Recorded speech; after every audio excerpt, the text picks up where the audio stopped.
السلام علیکم ورحمۃ اللہ وبرکاتہ۔ امید ہے سب خیریت سے ہوں گے۔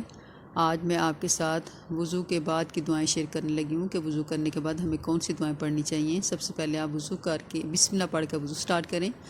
پھر وضو کرنے کے بعد اشہد ان لا الہ الا اللہ وحدہ لا شریک لہ واشہد ان محمدا عبدہ ورسولہ، جس کا ترجمہ یہ ہے کہ میں گواہی دیتی ہوں کہ اللہ کے سوا کوئی معبود نہیں، وہ اکیلا ہے، اس کا کوئی شریک نہیں، اور میں شہادت دیتی ہوں کہ محمد صلی اللہ علیہ وسلم اس کے بندے اور رسول ہیں۔ دوسری دعا ہے جو اللہم اجعلنی من التوابین واجعلنی من المتطہرین، کہ اے اللہ مجھے بہت توبہ کرنے والوں میں سے بنا دے اور مجھے بہت پاک رہنے والوں میں سے بنا دے۔ تیسری دعا ہے جو سبحانک اللہم وبحمدک اشہد ان لا الہ الا انت استغفرک واتوب الیک، کہ پاک ہے تو اے اللہ، اور اپنی تعریف کے ساتھ میں شہادت دیتی ہوں کہ تیرے سوا کوئی معبود نہیں، میں تجھ سے بخشش مانگتی ہوں اور تیری طرف توبہ کرتی ہوں۔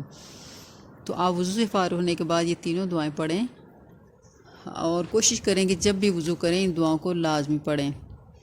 صدقہ جاری کے نیت سے شیئر کریں۔ السلام علیکم ورحمۃ اللہ وبرکاتہ۔